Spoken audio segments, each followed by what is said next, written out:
All right. Okay, so let's start. So once again, this is Gurography. It's a free let review hub po tayo. Macboard, Daily Macboard, NyepB. Okay, subscribe to our channel. It's a growing channel, ang YouTube channel, okay? Alam niyo na kung ano 'yun. Kasi ma-restrict na naman ako pag isabihin ko. Okay? 'Yon. Kung nagmamadali kayo, hanapin niyo yung nakalagay doon na actual, okay? Pero marami din akong napalabas na natsambahan na diniscuss na lumabas doon ngayon. Like yung Australia, yung mga ganun, okay? So, if may time kayo, better na panoorin nyo lahat yung videos doon. Alright, so, let's start. So, yes, I am, yung mga bago dito, my name is Miss Karen Faye, okay? So, social science major ako, top 4 sa SPLE June 2025. Alright, so if you wanna, enroll, it's just 249, okay? I give PDF, recorded videos, quizzes, yung ganun. Napaka-importante yung PDF and I give it, okay? Alright, yan. So, general education tayo. Okay? So, this is 20 points plus bonus points. Marami akong mga bonus question na nasa 30 tayo. Alright. So, number one, farmers in the Philippines were advised that a La Nina event is coming. This means they should prepare for possible blank, a drought, extreme heat, sea flooding due to increased rainfall, and deforest tires. Yan. Ilagay nyo po yung number ha. Kasi pag hindi nyo, para hindi tayo ma-restrict na naman. Okay. Hi, Sir Efren. Yan, si Sir Efren, kaka-enroll niya sa akin sa Soksay. Yan. Yan. Ilagay po niyo yung number, please. Ilagay niyo 1. Ganun kasi pag letter-letter lang, ma-restrict ulit tayo. Kasi parang spam. Okay? Please put the number. Nagmamakaawa. Thank you so much, guys. Alright, pakishare naman yung ating live and tap, tap, tap. Bigyan niyo po ako ng maraming heart, please, para marami tayong ma-reach. Okay, thank you. And then, of course, lahat ng sumagot ay tama. Okay, so the answer there is, okay, so hindi ko pala na all right, so the answer there is yes, you are very good. Flooding due to increased rainfall. Please put the number, okay? All right, so explain ko ha, kasi lalo sa social science major, magulo to, okay? So explain ko, okay? Kasi meron yung, kasi di ba, we were informed, talaga, which is true naman na, ang La Nina is flood, okay? Ang El Nino is drought. Okay, but depende pala yan sa country. Okay, but since the question is farmers in the Philippines, okay, so we are talking about dito sa country na Pilipinas or kahit walang nakalagay dyan na Pilipinas. Syempre ito, let is is an exam in the Philippines. So, Philippine setting lagi. Okay, wag tayong ma-overthink. Okay, so let's explain. Okay, so ito yung La Nina.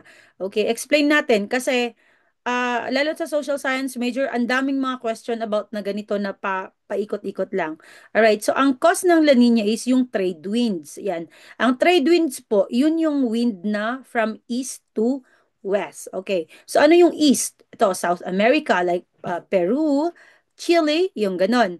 And then, West. Yung West is Australia, ganon. Indonesia, Philippines, yan. West Pacific, yan. So, ang nangyayari, yung trade wind, malakas sa La Nina. Okay? Malakas yung trade wind. So, yung surface na water is warm, di ba? So, pinupush niya papunta sa west. Okay? Dito sa atin, and Australia and Indonesia. Yan. And tandaan na pag ang ocean or the water in the ocean is warm, okay, syempre mas malakas siyang mag-evaporate, okay? And the higher the evaporation, the higher the precipitation, which is rain. Yan. And that is why nagre-rain, rain lagi yan pag sa La Nina. Kaya, very prone tayo sa flooding. Yan. Lumalabas din po, ano yung tawag dito, 'di ba? Yung sabi, ito yung warm surface area dito, 'di ba? Napupush doon. Yan. So yung malamig, okay, kasing lamig ng ex mo, okay, na water dito, aakyat siya. Okay, and that is called upwelling. Okay, upwelling. So malamig dito, mainit doon. Okay? Yan. Okay. Ilang items po ngayong gabi, ma'am? Ano po tayo? Sabi na natin nasa 30. Kasi di ba every time 20 tayo plus a lot of bonus question. Okay. Yan, ganyan. So, yan. So, yung process, okay, yung phases pala, not the process. Yung phases ng La Nina, of course, kabaligtaran na ng El Nino. Okay, so El Nino, dahil sa trade wind, yung trade wind sa west, sa east, going to the west is very weak. Hindi niya napupush yung warm water. Hindi niya napupush yung warm water. So, uh, sa west is mataas yung evaporation, mataas din yung precipitation. So, doon mas nagfla-flood doon sa sa west. And then dito sa atin, dahil hindi masyadong na-push, drought naman tayo. Okay? Nagkakaroon tayo ng drought. Ay, yung pala, nakalagay ko pala, upwelling. Okay, upwelling dito sa Okay? Yan. Ipopost ko naman po to sa YT natin para makita nyo din yung mga infographics. Alright. So ito, why did why did Peruvian fishermen name the phenomenon El Nino? A. It appeared during harvest season. BQ1, lagyan nyo po, BQ1, bonus question 1. A. It appeared during harvest season. May nagkamali dito kahapon.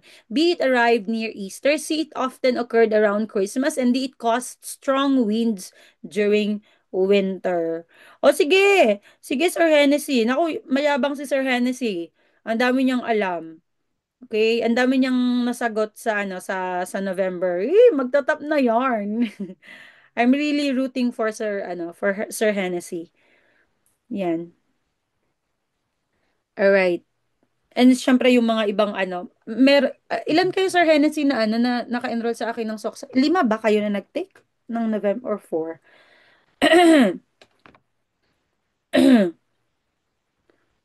Okay.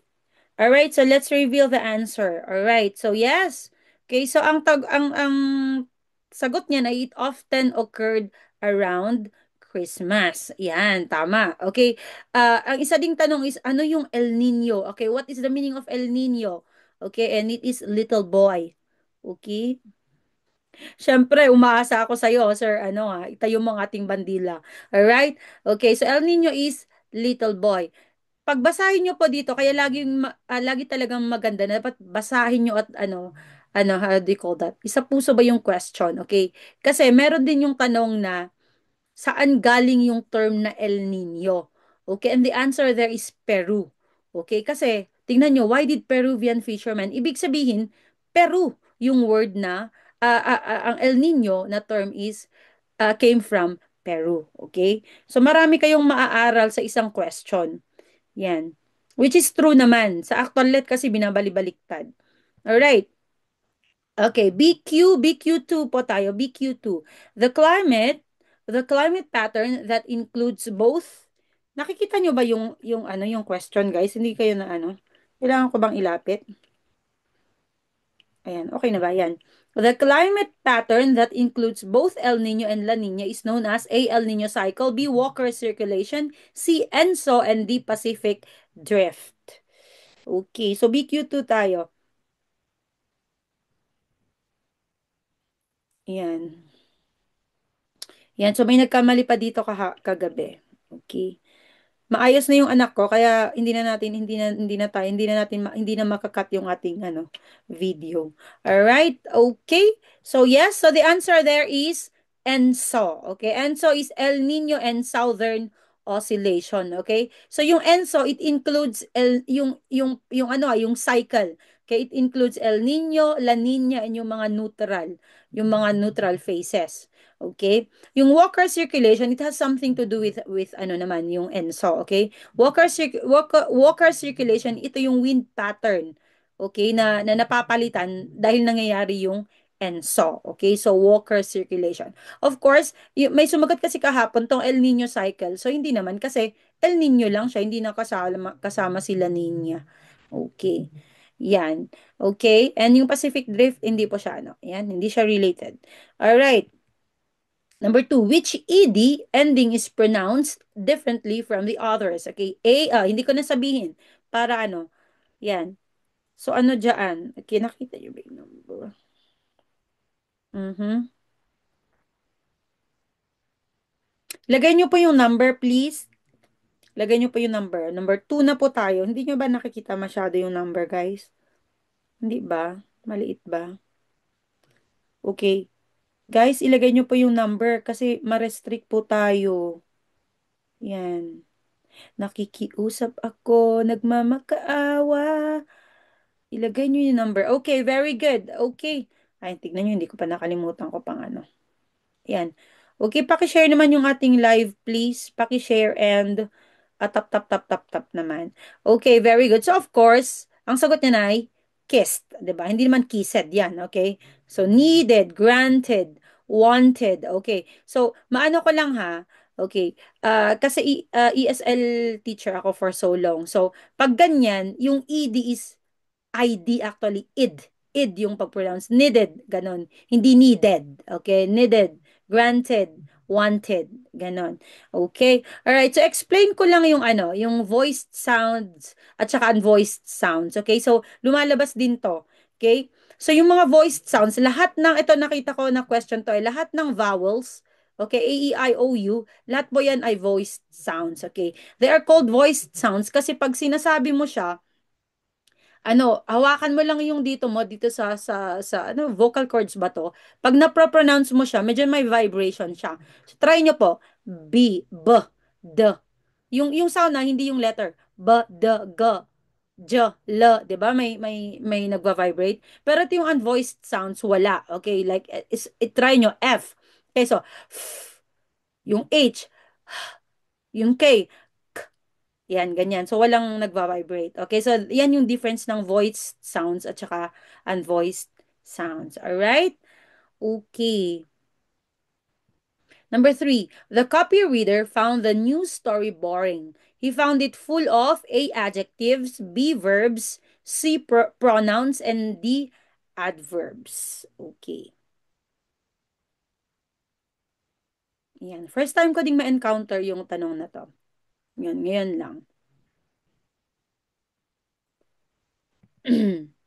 Ano pa yung sagot nyo sa number three? Mhm. Feeling ko ano, mahuhulaan nyo 'to, 'di ba? Kasi ako hindi ko din ma-rationalize nung una nung nakita ko 'to. Basta sinagot ko muna bago ako nag-research. So this is something naman na parang ano.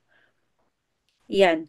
Okay, so let's okay, yes. So the answer there is adjectives. Yes. Kaya nga 'di ba may tinatawag tayong very wordy or ano, flowery or verbose, 'di ba? Kasi yung ang dami niyang adjectives, yung gandang-ganda at sexy-sexy at tali-talino yung mga ganon, 'di ba? Parang nakaka-bore naman talaga, 'di ba? Kung sa verbs naman at saka pronouns, hindi naman natin masyadong dinadamihan ng verbs kasi syempre wrong gramming na 'yan, 'di ba? Wrong Grahams na siya, 'di ba? Tsaka yung mga pronouns, 'di ba? Hindi naman pwede. Yan. So, ang pagpapilian mo lang ay adjectives at adverbs. Okay? But for here, in here, adjectives po tayo. Okay? Alright. Number four, some media personalities. So, bago din to ha. Yan. Ngayon ko lang din on-counter. Some media personalities are charged of corruption. They are charged as A, envelopmentalist, B, chargers. Oh, charger daw. C, fixers, and D, commissioners. Okay. So, sa actual naman, guys, usually, maaalis mo na agad yung dalawa doon. Okay? So, dalawa din ang pagpipilian mo. Ganun. Yon. Yung mahal mo or yung mahal ka. Ganun lang yun. Okay? Ilagay nyo po yung number, please. Pakilagay po yung number. Ay, Juliet, Juliet tayo. Sabi ko, lagay yung number. Ay, politicians. Media personalities po tayo, tsaka na natin ipasok yung mga ano, yung flood control. Okay? Yan. Okay. All right. Ay, may namili pa dun sa ano. Okay. So, ang sagot po niyan ay envelopmentalist. Okay? So, syempre alisin na natin yung commissioners at saka chargers. Yan. 'Di ba, guys? So, ang pagpipilian mo na lang ay envelopmentalist at saka fixers. 'Di ba? To be honest, it's also my first time to see this. Okay, so fixers, alam naman natin yung mga fixer, 'di ba? Sila yung binabayaran mo para ano? Para ano ba yung para mapadali yung process, 'di ba? Yung hindi mo na kailangang ano. Yan. So, but I understand why. Uh, kung hindi nyo man nakuha to kasi pati ako bago to, okay? So, envelopmentalist, okay? But when I research about this, that word doesn't exist talaga, okay? But kung yung nag-exist is what we call the brown envelope journalism, okay? Because of this brown, okay? This brown envelope mismo, okay? So I'll show you this one, okay? So ito yung brown envelope journalism. Ito yung, ano ba yan? Sorry, wrong spelling pa to kasi generate ko lang sa ano, prenup ko lang sa AI. So itong ano, brown envelope journalism, okay? Ito yung ano, yung nag-accept ka ng money, 'di ba, para sa news coverage, okay? Yes, yes, yes, sir, Ma'am Trace. Ito yung ano, 'di ba nangyari na to ngayon sa ano, sa tawag doon? 'Di ba? Hindi ko na sabihin yung media personalities. 'Di ba? Yung ano dahil kay ano, yung maraming sasakyan, 'di ba? Yan. So this is brown envelope journalism. Syempre makikita nyo dahil linalagay nila yung pera dun sa brown envelope. Yan. So it is a kind of corruption because you are accepting bribery. Ay wala akong sinasabi, Ma'am Trace, bahala ka diyan. Yes, but I am referring to that. 'Di ba? Yes. So that is called pala brown envelope journalism. Yan. Yan. And ano, uh, it first appeared daw sa Kuwait. Okay, sa Kuwait ito. Yan. Okay. Number 5. Loss of qualified teachers going abroad is one type of A, unemployment, A, employment, B, brain drain, C, brain drain, and D, migration. Yan. Ano na ngayon? Hindi na envelope ngayon. Ano na ngayon ba? Uy, hindi na talaga envelope ngayon, 'di ba? Sa Senate hearing is ano, how do you call that? Male-maleta na, male-maleta. So, maleta journalism na 'yan. Okay. O, 'di ba? Sa ano to, sa social science natin to. 'Yan. Pero Gen Ed din kasi to. All right. Okay. Okay, very good. So, ang sagot po natin diyan ay Sir Andre, ilagay po natin yung number ha. O yan, ang sagot pa natin dyan ay brain drain. Tama, brain drain. Kasi qualified teachers. May ganyan nung 30. Oh, 'di ba? Oh. Yan, andyan na mismo si Sir Hennessy na ano. Nakakachamba din naman tayo ng mga ano ng mga lumalabas. Bakit hindi brown drain? Sige, tanungin natin. Lumalabas din kasi to. Bakit hindi brown drain yung pinili nyo na sagot? Diyan. Sige. Sir Hennessy, isabihin mo sa akin yung exact na tanong para idagdag ko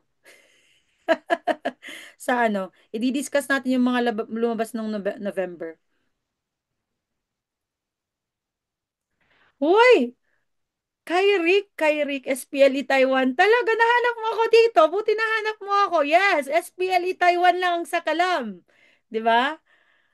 Yes. Ay, lack of ay talaga ibigay mo sa akin yung ano, yung question talaga. Sir Hennessy. Okay, so ang tanong, bakit hindi brown drain, guys? Bakit? Hindi mo nasabi sa akin to, Sir Hennessy. Ito pinagalitan talaga. Okay, so ayaw niyong sumagot ha. Sige, ako nang ano, magsagot. Kasi yung brown drain is for blue collar jobs, 'di ba? Yung mga ano, mga welders, yung mga ano, brown kasi brown means muscle.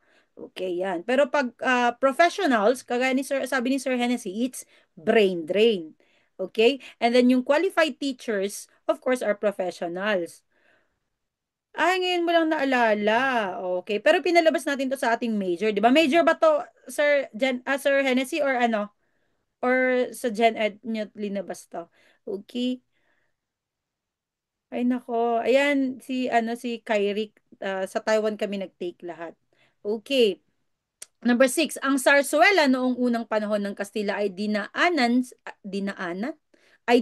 sa A. Pamamagitan ng Latin at Kastila, B. Pamamagitan ng halong Tagalog at Kastila, C. Pamamagitan ng Kastila, D. Pamamagitan ng salitang isang bayan.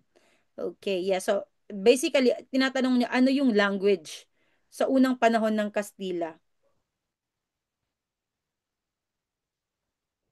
Yan, may kasama pala ako dito. Lagay niyo po yung, yung number, please. Number 6, ganon. Yan, o, tumataas na po tayo. 77 na po tayo ulit. Yan. Kasi lumalabas na sa FYP ng iba. Kasi dati nare-restrict ako, ngayon hindi na. Thank you so much. Thank you so much. Okay, and the answer here is letter C. Okay? Kasi ang sarsuela is ano, 'di ba? Ang sarsuela is it's lyrical play. Okay? So, unang panahon. Okay? So, of course, ano siya, it's, kung i-research nyo, is a Spanish lyrical or theater play. Okay?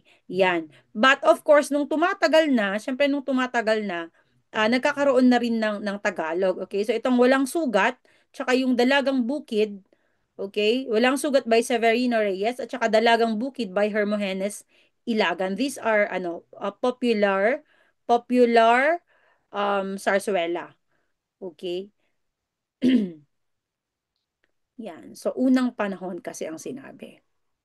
All right, number 7. Which sentence uses the subjunctive mood correctly? A, if I was you, I will apologize. B, if I were you, I would apologize. C, if I am you, I apologize. D, if I were you, I apologize. Yan. Okay, sana all marunong mag-apologize. Okay? Ay, nako, Sir Hennessy, naunahan kitang humugot. Okay, yan, tumataas na tayo ng viewers. Salamat po, TikTok. Minamahal mo na po ako. Alright, number 7. Yan, okay. Alright, so, nakakalimutan ko yung clock natin. Alright, so, alright. Okay, so ang answer, ay, ano ba yan? Okay, okay, okay, okay. Yan. So, ano muna yung subjunctive mood? Okay, ano ba yung muna yung subjunctive mood? It is unreal, imaginary, or hypothetical, di ba? So, hindi talaga totoo. Okay, nag-iisip ka pa lang, nag-i-imagine ka pa lang. Okay, and yes, naintindihan ko kung bakit letter D yung iba. Okay, but the answer here is letter B. If I were you, I would apologize. Okay, so lagi yan may linking verb, the be verb. Okay? So hindi lang po hindi yung if I were you I apologize, hindi po, okay? So laging may be verb diyan, okay? May be verb dito at saka may be verb dito, okay? But then it would be the past tense, okay? The past tense form. Okay, ayan. Ay, akalain nyo, 151 na tayo, 151. Paki-love-love nyo naman yung ating, ano, yung ating, ano tawag doon? Ang ating lagyan naman ng heart, okay, yung ating live, okay? Alright, yan kasi ang dami na natin, yes. Oh, ang galing, dati umabot na yung 300 and then na ako 20, okay. Number 8, alin sa mga sumusunod ang pinakamalinaw na paglalarawan ng gitling sa Filipino? Okay, yan. Uy, lagi to ha yung gitling. A, naghihiwalay ng dalawang pantig. B, nagpapakita ng pag-uulit o paghahati. C, nagpapahiwatig ng daglat. D, gumagamit lamang sa pangalan. Alright. Yan. Pinakamalinaw na paglalarawan ng gitling or gamit ng gitling. Okay, please put the number. Okay, please put the number 8. Lagay niyo po yung number, guys, kasi ma-restrict na naman po tayo. Yun, tas hindi na naman po lalabas sa ano sa FYP tong aking live. Yan. Please put the number. Ang kukulit ng mga ang kulit nyo, guys. Sabi lagay yung number eh. Okay. Okay. So, ang ang sagot po niyan ay letter B. Okay? Nagpapakita ng pag-uulit o paghahati. Tama naman, 'di ba? Um, ah, hawak-hawak yung mga ganun. Ay, hindi ba nakikita yan? Para malinaw. Sorry, ako pala yan. Sorry na. Yun tuloy. Ako tuloy yung napagalitan. Diba? Mami, hindi nakikita yung number. Sabihin ko na lang yung number, ha? Ako pala yung mali. Sorry na. Sorry. Yan, ilagay ko yan para ano. Okay, yan. Araw-araw. Ganon. Okay. Yan. So bago natin i-explain, okay? Ano ba ang English muna ng pantig? Okay? Bakit sabi niya naghihiwalay ng dalawang pantig? Ano ba kasi yung pantig? Ano yung English? Sabi ni Mr. X. Yan! Galit-galit ka tapos hindi naman maayos ang sabi niya. Ano po ba muna ang pantig? It starts with S. Sige, i-type nyo guys. S. Okay. Ang perfect nyo. Grabe. Very good. Okay, syllable. Kaya hindi talaga pwede. Hindi naman natin linalagyan ng gitling yung syllable, di ba? Like for example, mahal kita. Hindi naman natin linalagyan ng ano per pantig. Okay, you are very, very good dyan. Okay, how about daglat? Ano ba yung daglat? Bakit hindi daglat? Ganyan na lang gawin natin mag-explain, di ba? Kaysa naman yung daldal ako ng daldal. Mabore pa kayo. Yan. Gawin natin constructivist. Yan na naman. Uy, ba't ang gagaling mo? Yan na naman si Sir Hennessy. Galit ka na naman, coach. Para bang hindi ka nagkakamali, sasabihin na naman yun. Okay. Yes, okay, very good. Abbreviation. Yes. So hindi naman talaga, 'di ba? Hindi naman talaga natin nilalagyan ng gitling. What is gitling? Hyphen, 'di ba? Hindi naman talaga natin linalagyan ng ano, linalagyan natin ng period, 'di ba? Yung abbreviation. 'Yon. So hindi talaga. Okay, and ano naman yung pangalan? Ano naman yung pangalan? Ano naman siya? Ano naman yung pangalan? Ano yung English niya? Okay. Oh, grabe. Ang gigiling nyo. Yes, noun. Yan. Yan. Yes. Noun, names, ganon. Yes. Tap tap kayo guys. Support natin ang live ni Ma'am. O, di ba si Mr. X? Thank you so much. Yes. Okay, yes. So talagang hindi yun talaga ang sagot. Letter B talaga yung umuulit. Okay. So i-discuss natin to kasi laging lumalabas to eh. Yan, maraming lumalabas na to about sa gitling. So ano yung gamit ng gitling? Guys, etong ano ha, yan, para gift ko na sa inyo. Ano, etong mga infographics na ginagawa ko. Okay? Mamimili ako and then ipopost ko sa TikTok at saka sa NYEPB. Okay? Para mababasa nyo po ulit. Okay? Pero of course, if gusto nyo pong basahin ulit, i-check nyo po sa ano sa yung lahat, i-check nyo po sa YouTube. Okay. So number one is para sa pag-uulit ng salita. Okay? So ito hawak-hawak, 'di ba? Umuulit ang salitang ugat niya or yung part lang niya.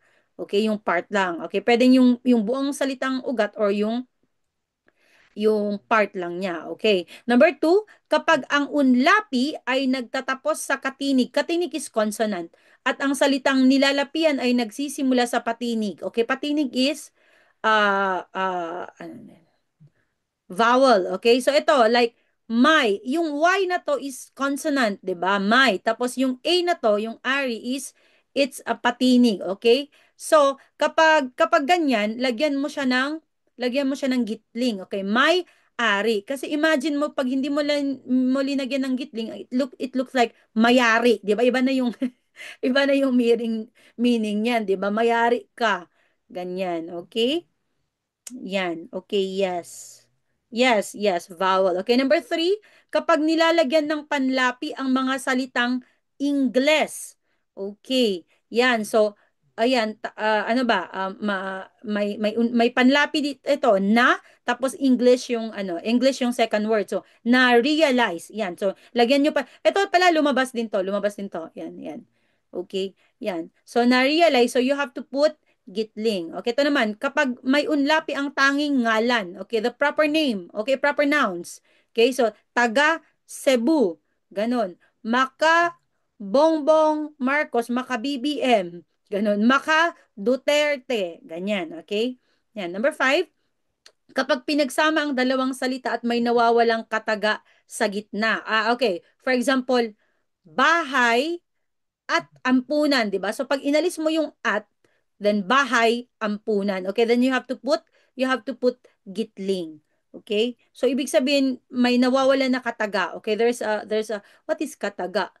Word? Is it word? Yan. Okay, or article maybe. Okay, and number six, kapag ginamitan ng panlaping ika. Okay, ika at saka numero, then you have to put gitling. Okay, ika ika-sampung utos. Ganon, okay? Yan. Ma'am, saan po pwede mapanood to if mag-end live? Ipopost ko po sa YouTube, okay? So, punta po kayo sa YouTube. Yan. After this naman, I try to post it as agad-agad, okay? Just maybe it takes up maybe 30 minutes lang, okay? Yan. So we go to okay. Saan na 'yon? All right, number 9. O lumalabas din to, guys. Which property is illustrated by the equation 7 times 3 yung ayan, yan yung equation na to. Number 9 na tayo ha, number 9. Yan. Yan nakikita nyo ba, guys? Naawa ako sa inyo, baka hindi nyo. Yan, ganyan. Ganyan, mas okay ba? Ganyan? Alright. Yan yung equation. Nakikita nyo ba? Yan. So, A, commutative, B, distributive, C, associative, and D, transitive. Okay. Yan. 9 by. Okay. O, lumalabas to, guys. Kaya aralin nyo. I-post ko tong ano niya. Alright?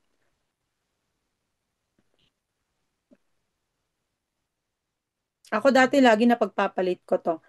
Ma'am, Gurography, what is going on sa link ng PS? Ganun talaga pag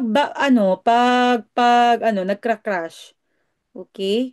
Alright. Ayan, so ang sagot po niyan ay associative. Kahit iharap niyo pa sa akin, hindi ko. Malay ko sa inyo. Alright, so ang sagot po niyan ay associative. Okay, so tignan natin. Tignan niyo na lang ha. 'Di ba ilinipat niya yung yung parenthesis, ilinipat niya. Ang tawag niyan ay associative. Okay, dahil sige. So i-explain natin ng mabuti. Okay, and then ilagay din natin 'to. Ilagay natin 'to sa ating para makita niyo. Okay. So commutative, ang isipin niyo na lang, coag lagi yung iniisip ko dito, coag. Dito lang naman mapagpapalit eh. Commutative order doesn't matter. Okay? Commutative order doesn't matter. Okay? So, for example, A plus B, parehas lang pag isinulat mo na B plus A. Okay? Okay? So, gets nyo pa ba? A plus B, parehas lang kung the way mo na isulat ay B plus A. 3 plus 5, parehas lang kung ang isusulat mo dyan ay 5 plus 3. Okay? Pasensyahan nyo na yung mga dyan kasi prenup ko lang to sa sa AI. Okay? Minsan mali-mali talaga. Ganyan. So, commutative order, Yan. Pag associative, grouping does not matter. Parang yung kanina doon, nalinipat niya yung niya, ilinipat niya yung parenthesis, 'di ba? So coag, okay? Commutative order does not matter. Associative grouping does not matter, okay? For example, sabi niya A plus X na-enclose ng parenthesis times C, parehas lang na isulat mo na A, tapos ang lagyan mo na parenthesis is B times C. Ganyan, okay? Order does not matter. Okay, itong distributive, madali nyo na lang pong maintindihan to. Yan. Yan. So, i-distribute mo lang siya. Hindi kayo mahihilo. Okay? So, A, A times open and close parenthesis, B plus C, syempre, i-distribute mo siya. So, AB plus AC. Ganyan, i-distribute mo siya. Ha? Ganyan. And then, transitive is pag equal, ito, sabi niya, if two quantities are equal to the same value, then they are all equal to each other. Yes. So, sabi niya, if A is equals to B and B is equals to C, then of course, A is equals to C. Yan. Halo-halo po yung ano yan? Okay. Alright, so ganyan. So madali nyo lang maintindihan ay magets tong DN ay itong distributive at saka transitive. Ang pwede nyo lang pagpalitin yan ay commutative at saka associative, 'di ba? So ang commutative order, associative grouping, coag. Okay, coagulation. Alright, number 10. Hi, Sir Hiro. Nag-take ba kayo ngayong November? Sir Hiro, no? Alright. Number 10. If a plant grows toward the source of light, lumabas to nung namin, nung SPLE namin. If a plant grows toward the source of light, pero hindi to yung tanong. The response is called A, geotropism, B, hydrotropism, C, phototropism, and D, thigmotropism. Okay, number 10 tayo ha, kung hindi nyo makita yung number. Number 10 tayo, okay? So, yan. Lapit natin ulit. Yan. Number 10 tayo, guys.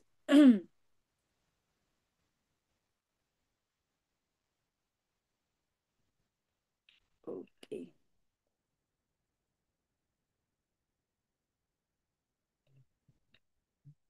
Hindi, sir.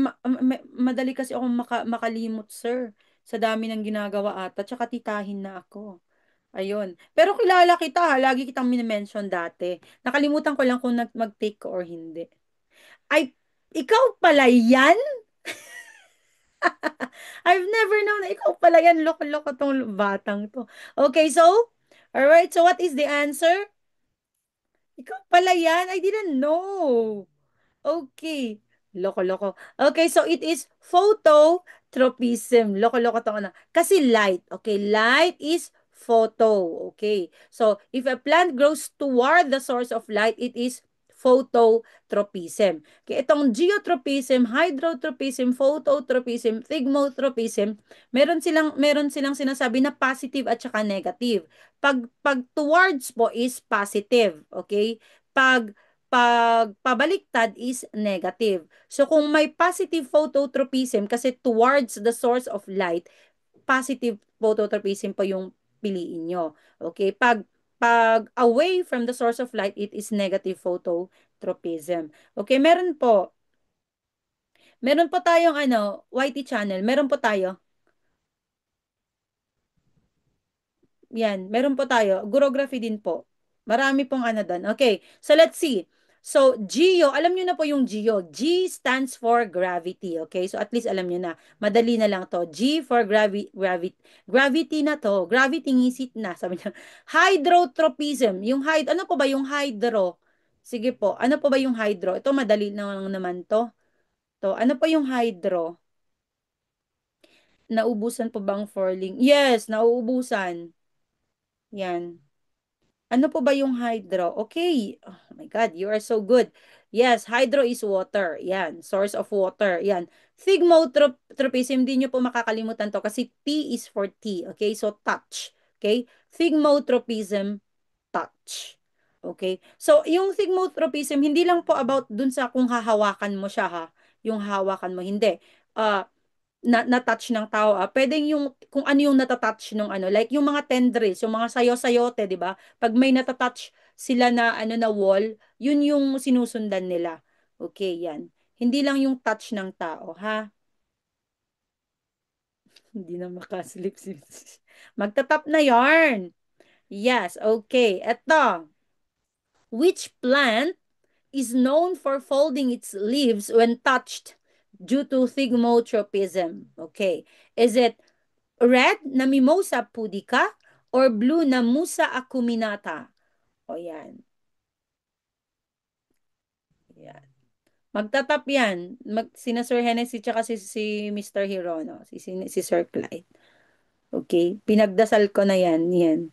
Pinagtirik-tirikan ko ng kandila. Mhm. Ano yung sagot nyo po dyan? Which plant is known for folding its leaves when touched due to thigmotropism? Mimosa pudica or Musa acuminata? Yan. Parang Hakuna Matata. Okay. Woo! Ang yabang ni Sir Hennessy. Okay, very good. Yes, Mimosa pudica. Ba't alam mo to? Okay, yes. Ito ang scientific name ng Makahiya. Okay, yes, yes. Okay, Makahiya po yon. Yan. Musa acuminata is banana. Okay? Pero tandaan nyo po ha, yung thigmotropism, hindi lang yung touch ng tao ha. Kahit kung ano yung tinatouch mismo ng plant. Okay? Like yun nga, sayote, yung mga sayote. Okay? Mga tendrils niya ha. Kasi baka yun ang lumabas. Ha? Oh, tendrils daw, tendrils. Uy, nag-Ilocano mat. Number 11, which of the following is the largest unit of geologic time? Okay, A, era, B, period, C, epoch, and D, eon. Yan. So, which of the following is the largest unit of geologic time? A, era, B, period, C, epoch, and D, eon. Yan, number 11 pa tayo. Yan, hindi nakikita, ano? Yan. Yan. Okay, iyon, iyon. Daming nagsabi ng iyon. Okay, may sumagot din ng ira. Okay, all right. So let's reveal. Okay, and the answer is iyon. Okay, ba't ang galing nyo? Okay, marami pa rin nakuha ng iyon. Okay, yan. So yung geologic time na sinasabi po natin is hindi yung ano ha, hindi yung number of years ha, hindi yung parang centennial, yung mga ganun, hindi per year. Okay, yung geologic time is kung ano yung ano, sinusukat siya, not by the number of years, but sinusukat siya kung ano yung mga changes. Okay? So, ito po yan. So, airpep. Okay, wala akong maisip eh. Sorry, baka meron kayong mas maganda na ano na how do you call that? Na mnemonics. Okay? Parang si Sir Hero na binigyan niya ako ng magandang mnemonics doon sa ano, and sa'yo, okay, yan. So, iyon muna. Okay, this is the broadest division of Earth history. Okay, so lasting hundreds of millions to billion of years. Iyon, and then era. Okay, di ba yung ano, Mesozoic era, di ba? Ganon. Ayan, yan. Era, and then period. Okay, Jurassic period, ganon. And then epoch. So, smallest po yung epoch. Okay, so Pep. Okay, kung meron pa kayong magandang ano mnemonic, sabihan nyo ako, palitan ko to. Okay, Ion, era, period, at saka epoch. Okay? Alright. Next, number 12. When a presidential veto is overridden in the Philippines, the vote required from House of Congress is A, simple majority. B, two-third vote. C, three-fourth vote. And D, unanimous vote. Okay? So when a presidential veto is overridden in the Philippines, the vote required from each House of Congress is A, simple majority, B, two-third vote, C, three-fourth vote, and D, unanimous vote. Okay. Number 12 po tayo ha. Number 12. 12. 12 po tayo. Okay. Alright, and let's reveal. Tignan ko nga yung mga sagot nyo. Parang perfect naman ata kayo dito. Okay, ang perfect. Okay, very good. Yes. Yes. So, usually naman talaga, usually, two-thirds siya. Ma'am, thank you sa free review mo sa YouTube. Oh, okay. Yes, it's my pleasure po. Top. Okay? It's my pleasure. Alright. Okay, so ang sagot po niyan ay two-third. Okay, so usually naman two-third, okay? But I will, meron din yung isang one-third, okay? Kung mahuhulaan nyo kung ano yung one-third. Okay? Okay, so let's see. Ito yung when is a two-third vote in Congress required in the Philippines? Okay. So it is, ayan, ginawan ko na naman ng ganyan. Vayhead. Okay, Vayhead. Okay, pasensya na sa mga mnemonics natin. Okay, so kapag of course ino-override yung veto ng presidente, okay? Yan, pag ine-expel yung member, yan, so pwede palang i-expel ang member ng ano dun sa Congress. Yan. Ito is impeachment conviction. Ayun, kailangan ng two-third. Two-third. Isipin niyo, huwag niyo pong kalimutan yung Congress is, ano yan ha, yung mix ng HOR, yung House of the Representative plus yung Senate, okay? Ito naman, yung H naman is habeas corpus review. Okay, yan. Kung kailangan ano yung habeas corpus, okay, isuspend. Okay, especially, lumalabas nito is pag, di ba, sa, ano yung sinususpend sa martial law, it's habeas corpus, okay? Ito naman is, constitutional edits, okay? Pag may ano, may like i-change 'yan, okay? So, pag nag-vote sila ng separately, okay? So for example, two-third ng Congress at saka two-third ng Senate, two-third ng House of Representative. Pero pag buong Congress, three-fourths boto. Okay, pag together, okay? Three-fourths po ang kailangan na voting pag may con-as. Alright? And of course, declaration of vacancy. Halimbawa, inalis yung isang member of the Congress, kailangang meron silang two-third, okay? Kung kailangan lang i-declare yung vacancy. Okay. Yan. Okay, stock knowledge. Blank vote of the Congress is enough to impeach. Okay. Yan. Is it two-third or one-third? BQ tayo. BQ. BQ. Ay, na red or blue? Red or blue na lang. Red or blue? Red or blue? Okay. Ay, ang galing. Akala ko may mabubudol ako. Wala pala. Okay, very good. Yes. So, vote of the Congress is enough to impeach. It's one-third. Okay? One-third. Okay, mamaya ako na lang explain. Okay, meron pa kasi akong BQ. Okay? Yan. Okay. Nasaan na yan? Okay. Who has the sole power to impeach? Okay. Senate or HOR? Okay. Is it red or blue? Or i-type nyo na lang po. Senate or HOR? Who has the sole power to impeach? Senate or HOR? Okay. I-type nyo po. Senate or HOR? I-type nyo po. Okay. All right.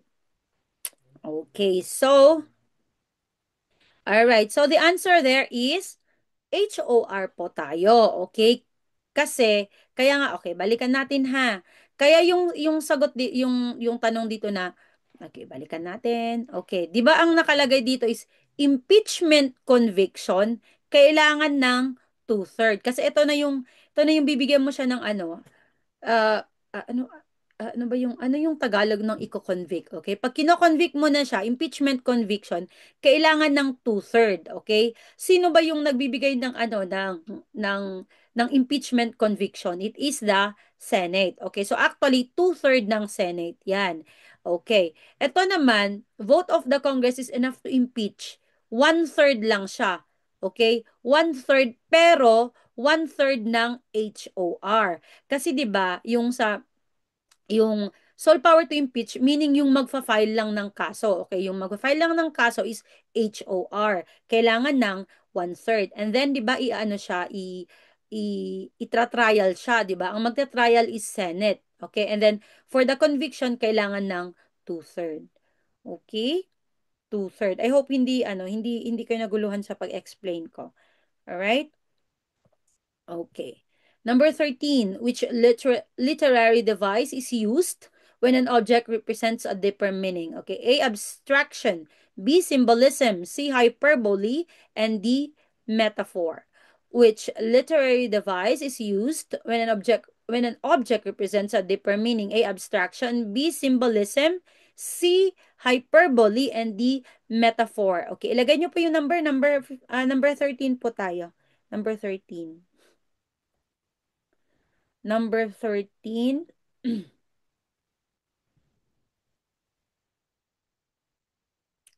Okay. All right. Okay. So, okay, okay, naintindihan ko pa kung bakit may sumagot ng metaphor. Okay. Pero sabi niya kasi guys is yung isang object rini-represent niya. Okay? For example, uh, ang heart, ang heart is an object, 'di ba? Ano yung rini-represent ng heart?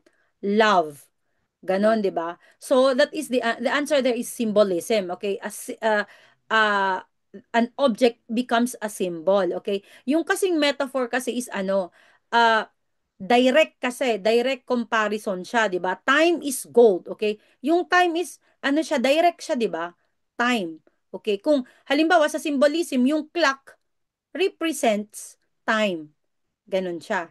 'Di ba? So wag po kayong malito. Symbolism is yung isang object rini-represent niya yung something. Okay, for example, clock represents time. Heart represents love. Yung dove rini-represent niya ang peace. 'Di ba? Yung mga ganon. Okay. Pero yung metaphor as I have said is direct yung pagkasabi niya. Time is gold. Yun na yun. Time is gold. Yan. Yan. Yung abstraction, linagay ko lang dyan, pampagulo lang yan. Okay. Alright. And then of course, yung hyperbole is exaggeration. Gumawa pa ako ng mnemonic I hope nakita nyo. Yung ginawa kong, ano ba yung tawag doon? infographics. Okay, yan. Gumawa pa ako nito. So, figure of speech. Okay, so hyperbole, isipin nyo na lang hyper. Pag hyper ka, exage ka. Okay, so exaggeration. Like for example, tinadtad siya ng bala. Ayun pa talaga yung naisip kong sama. Ang sama. Okay. Mamamatay ako pag nawala ka. Yung mga ganun. Hindi naman talaga siya mamamatay, di ba? That's hyperbole. Okay? Ay, thank you. Thank you so much. Yan. Magpo-purple na naman ako. 'Di ba? Yar. Okay. Okay. Number 14. Ano ang pangunahing dahilan kung bakit mabilis dumami ang populasyon? A. Mataas ang mortality rate. B. Mababang birth rate. C. Mataas ang migration. And D. Mababang infant mortality. Okay. Yung mga ganitong tanong guys is actually logic lang talaga yung ginagamit. And pwede ka talagang magkamalito dito sa actual kasi pagod ka na. So parang hindi mo naiintindihan minsan. Yon. So just breathe, okay? Pag hindi nyo ma-understand, you leave it, okay? You leave it and then balikan nyo na lang pa konti-konti ganun. Kasi ganun yung ginawa ko. Huwag nyo ipilit na intindihin, okay? But make sure na tama yung pag-shade nyo. Okay, very good. Yes, so that is number 14. Hindi nyo nakikita talaga yung number? Ano? Pasensya na. Maybe I will use another, alright. Okay, so of course, ang tama naman kayo. Yan, mababang infant mortality. 'Di ba? Ibig sabihin, 'di ba, pag infant mortality, namamatay yung mga bata, 'di ba? Pero pag low siya, ibig sabihin, dumadami siya, 'di ba? Pag sabing mataas ang mortality rate, mas marami ang natetegi, di syempre, bumabagsak yung populasyon. Mababang birth rate, 'di ba? Konti ang birth, 'yan. Mataas ang migration, umaalis yung mga tao, bumababa din yung populasyon. 'Yan. So ganyan guys ha, pag hindi nyo naiintindihan ganon. Marami akong mga ganon yung parang hindi ko naiintindihan at that point kasi pagod na ako. And then binalikan ko na lang, minake sure ko na lang na tama yung sineshadan ko and then binabalikan ko siya. And then meron ka kasing maano na clarity pag hindi ka napagod, yung hindi ka pressured na kailangan tapusin mo na yon. Hindi ka pressure, alam mo na konti na lang yung so rene-review ko. Yan, for example, may 20 ata akong hindi nasagutan sa lahat, 'di ba? So binabalikan ko siya. Pag hindi ko pa rin naiintindihan, go na naman ako dun sa iba hanggang. Tapos paulit-ulit-ulit-ulit ko lang na binabalik-balikan. Yan. Yung parang ex ko. Okay, number 15. Number 15 po tayo ha. Which Asian country is landlocked? Okay, A, Thailand, B, Mongolia, C, Vietnam, and D, Malaysia. Okay, malay ko siya. Alright, so which Asian country is landlocked? A, Thailand, B, Mongolia, C, Vietnam, and D, Malaysia. Yan. Number 15 po tayo. Ganyan ko ha, para nakikita nyo yung number. Ay, alright. Okay, galing, galing, galing. Alright. Okay, so the answer there, okay, answer, hindi ko pa pala linagay yung number, ay, yung clock. And the answer there is, okay, siguro meron pa tayong 15 na to, 20 points to eh. Siguro meron pa tayong 8 questions. Kasi di ba may mga free ako. 8 to 10 questions pa tayo. Alright, so ang answer dyan ay Mongolia. Yes, ang galing nyo ah. Yes. Okay, Mongolia. Very good. Okay, so, yan. Oh, see, so meron tayong bonus question. Which two countries border Mongolia on all sides? Okay, kasi sabi niya landlocked siya, 'di ba? So, ano yung nagbo-border, okay? Is it China and Russia na red or China and Vietnam? Okay? So, red and blue. Okay? Red and blue.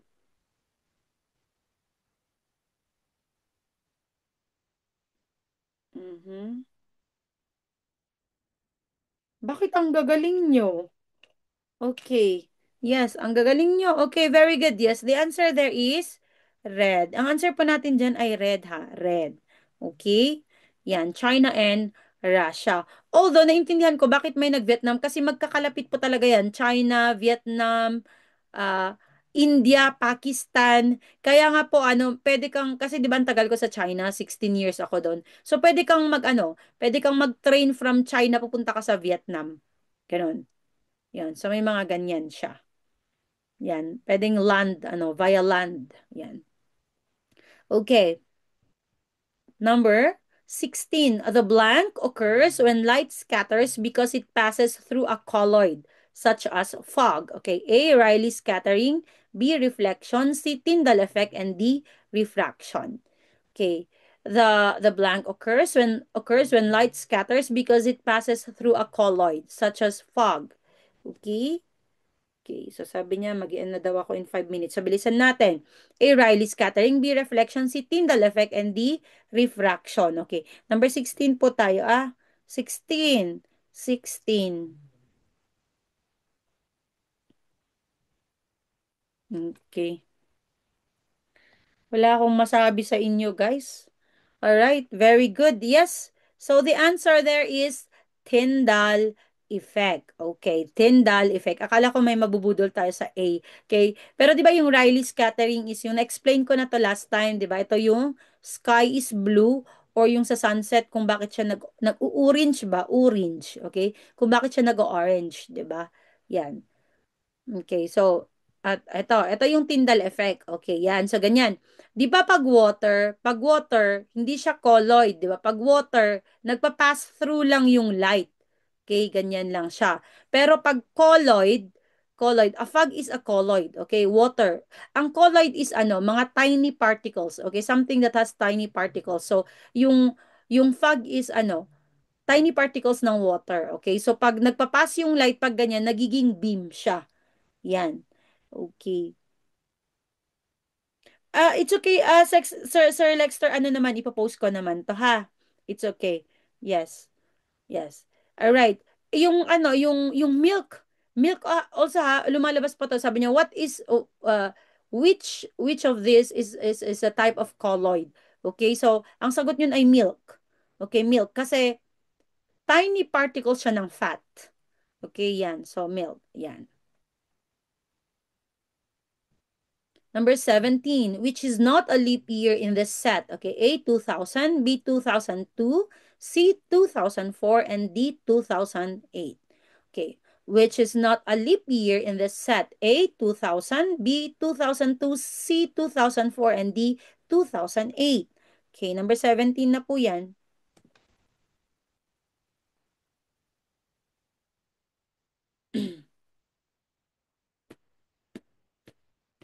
Ba, ang galing! Ay, nako. Okay, you are so, so good. Okay. So, ang galing nyo. Okay, so very good. Hindi siya leap year 2002. And correct po siya. Sino pa yung nagsabi sa akin? 22 po ba yun? Yan yung sabi niya.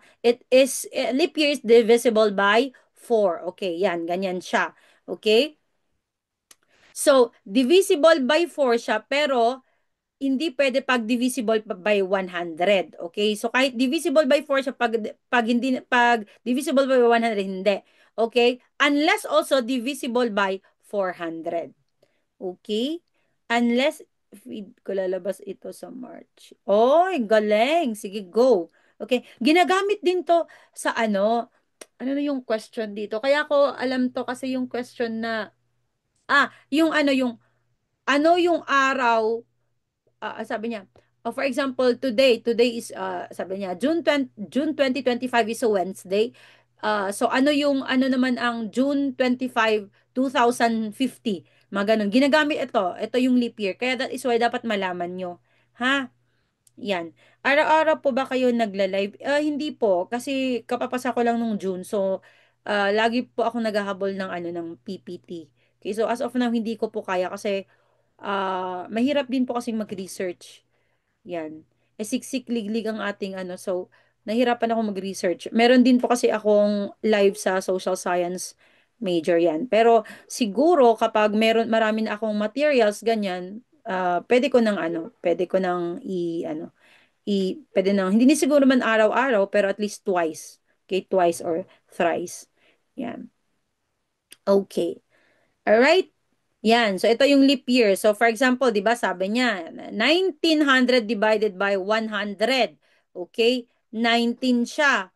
Okay? Pero so, okay naman sana siya, di ba? Pero, pag 1900 divided by 400, yun, 4.7, hindi siya. Yan. So, hindi siya leap year. Ganyan. Okay? So, ito naman, 2,000 divided by 120. Okay. Alright. Tapos, 200,000 divided by 400, buo pa rin siya. So, leap year siya. Okay? Sa social science, nagle-live po ako every Saturday at 10 p.m. 10 p.m.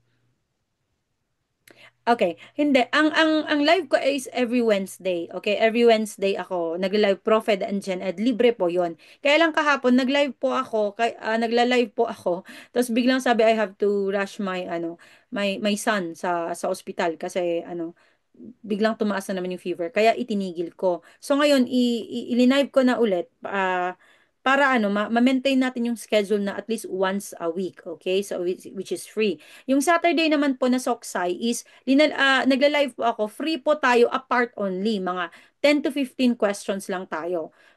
Kasi may bayad po yung pag yung buo. Yung buo is 50 points, okay? At least 50 points na numbered. Okay, yan.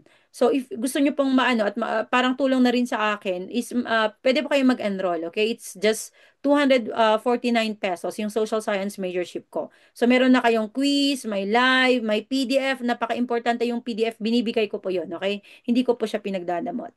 Okay? No problem po, okay? It's my pleasure na maka-help. Okay. Yan. Sa Prof Ed, pinagpapalit ko po yung sa Prof Ed.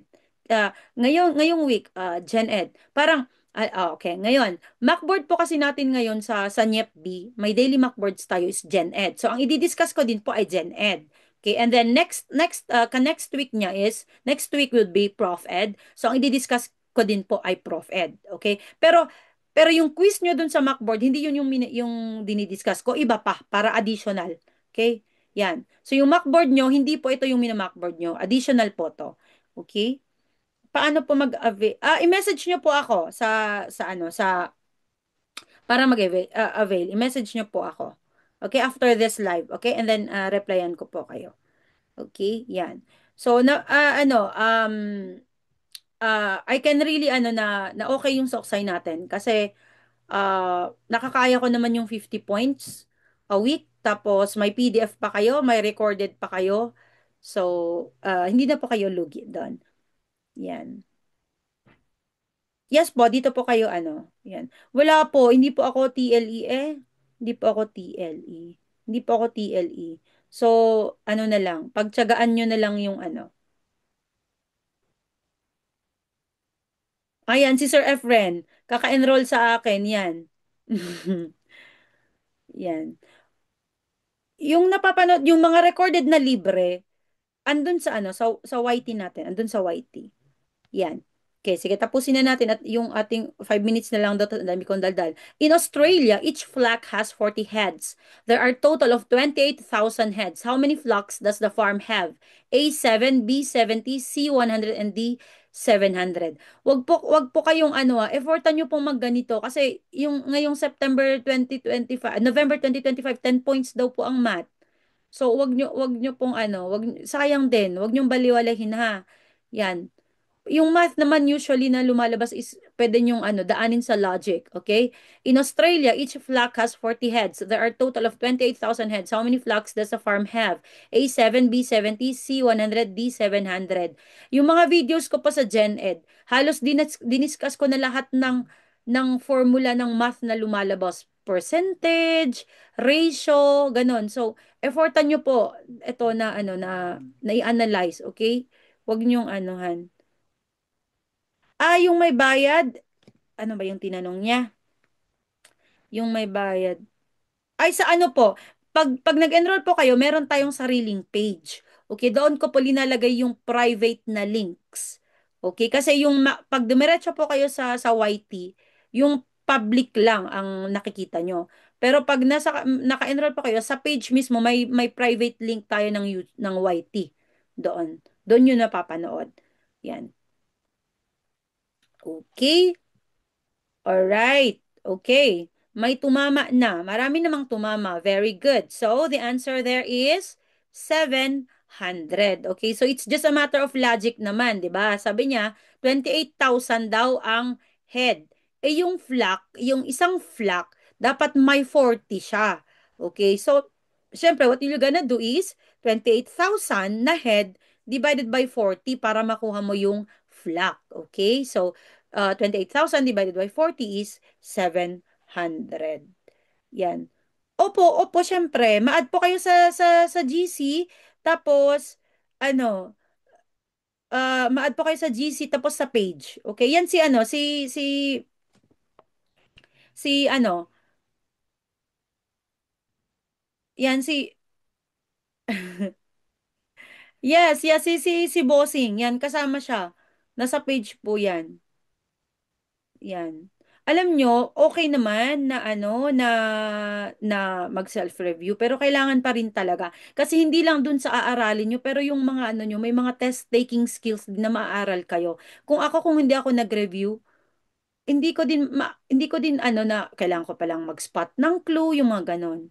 Okay? So meron ka pa ding maaaral sa review center. So if you have the money naman, you can ano naman. Pero if wala talaga, then we have to ano kung ano yung we have free naman. Ganyan. Okay. Walang bobo sa math. Yan. Si Sir Bossing, ayan. Ayan. Ayan si Sir Efren, kasama ko din siya. Yan, chismisan kami lagi.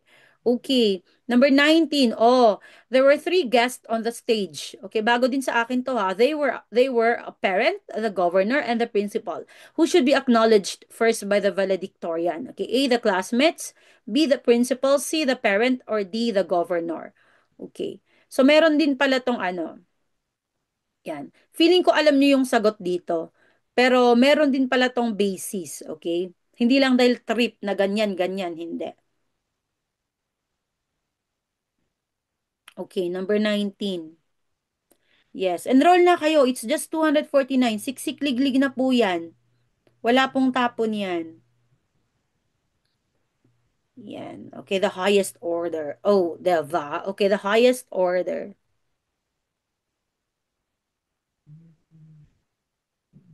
Si Sir Efren talagang ano talagang go na. Okay. All right, very good. Thank you Sir Efren sa pag ano free advertisement 'yan. Okay, from him. Salamat po. Okay, kaka-enroll niya po actually si Sir Efren. Yeah, so the answer of course is the governor. Alam na po natin 'yan at dapat yung pinakamataas talaga na na ranggo, no? Okay? So we are not saying naman na hindi dapat yung parent mababa, hindi. Pero meron kasi tayong tinatawag na Philippine Order of Presidents siya. Okay, so this is not a law, okay? But this is basic ethics, okay? Even yung DepEd, okay, is ano, pinopromote pa nila to. Okay, so ito yung ginagamit sa mga official ano gatherings, yung mga ganon, okay? So alalahanin nyo, Philippine Order of Presidents. Okay, malay natin baka biglang lalabas. Bakit ganyan, ganyan, ganyan? Saan yan basis? O di, may sagot kayo. Philippine Order of Presidents. O, diba? Bongga. Okay. All right. And we go to number 20. Which of the following sentences uses the word fine as a noun? A, she will fine the student for being late. B, the weather today feels fine and pleasant. C, he paid a fine for violating the traffic rule. D, they will fine-tune the report before submission. Okay. Sabi niya, as a noun. Okay, which of the following sentences using the word fine as a noun? A, she will fine the student for being late. B, the weather today feels fine and pleasant. C, he paid a fine for violating the traffic rule. D, they will fine-tune the report before submission. Guys, kung mag-enroll kayo, idiretso na lang akong i-message sa ano, sa Gurography sa NYEPB para pag once na ano na kayo is i-add ko na kayo agad-agad. Okay? Kasi lilipat pa rin tayo sa FB kasi doon yung ano natin, yung GC natin at saka page. Okay? Ba't di kayo nag-number man? Number 20. Okay, very good. Yes, of course. The answer there is he paid a fine, 'di ba? Yung noun siya. Sige, tingnan natin yung she will fine the student for being late. Ano yun yung ano, yung letter A? Ano yung letter A? The law violated in oh, 'di ba? Ang deep. Ano yung letter A? Ano yung fine doon? Is it a noun, adjective, verb? Yan. Ano ba yung ibang ano? Linking verb, ano? Pasado na daw siya. Okay, very good. Yes, it's a verb. Very good. Ang galing. Ito naman, the weather today feels fine and pleasant. Okay, yung letter B naman. Yung letter B.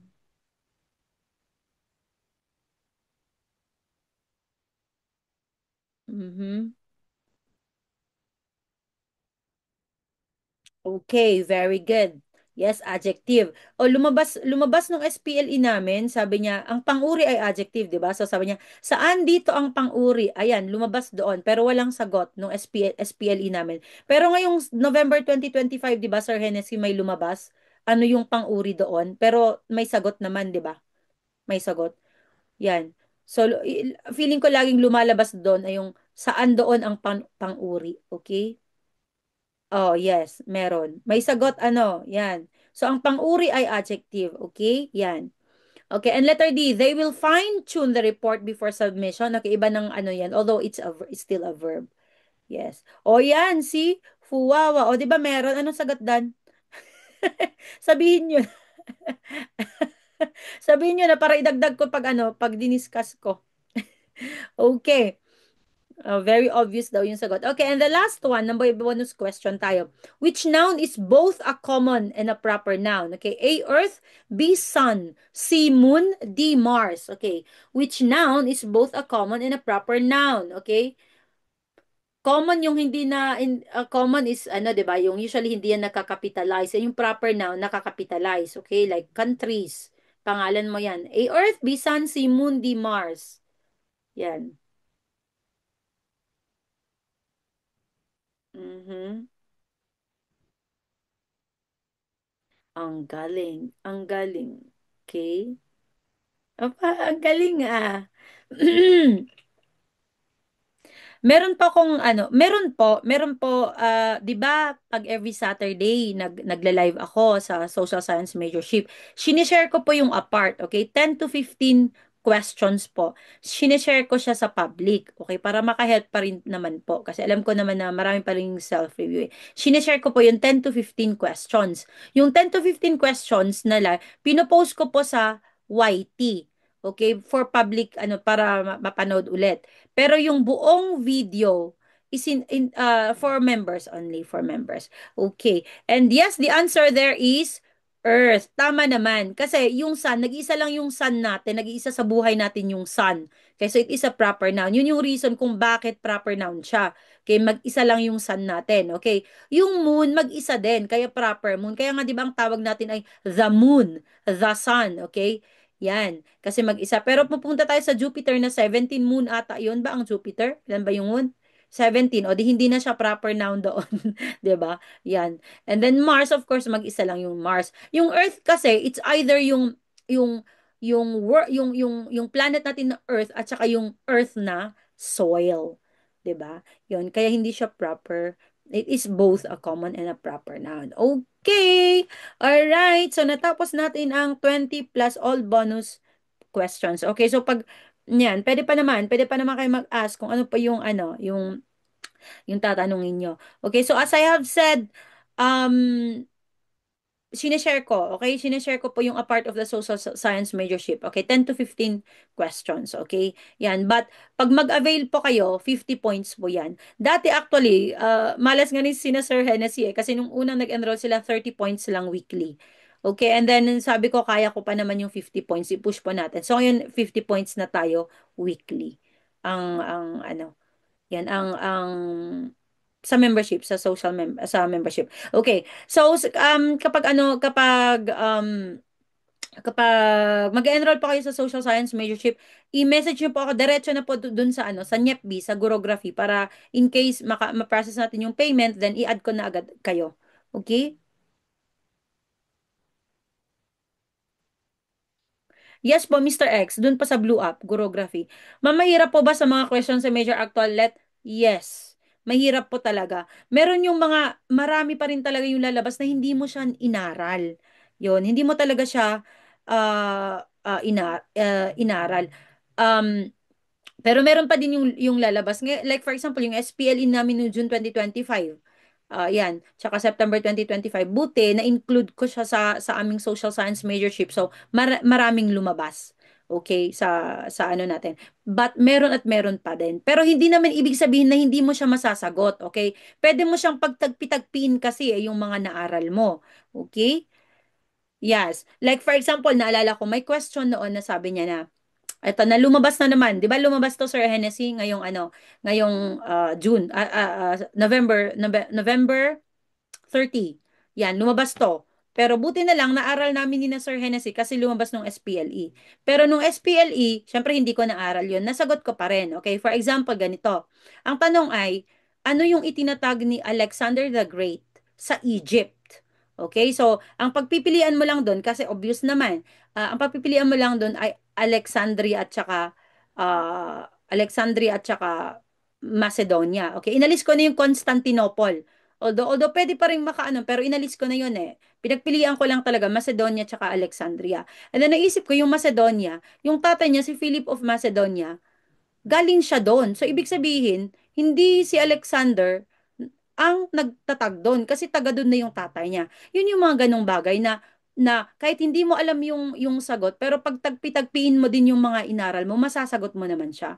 So, wag po kayong nervyosin na, ala, ang dami palang lalabas. Marami talagang lalabas, okay? Mas maraming lalabas na hindi mo inaral, but you can answer it by by patching up using the parang pinapatch-patch mo lang, pinapatch-patch mo yung mga alam mo, and then mag-ano siya, parang ano ba, ano yung tag dun? Mag-deductive ka. Mag-deductive ka. Yan. Yan. You do okay. For so 249 lang po. 249 may PDF na po kayo. 50 points every week. Yan, recorded video. Yan. Ganyan. Yan. Si Sir Bossing talagang ano talagang lakas niyang makaano sa akin maka-advertise for me. Yan.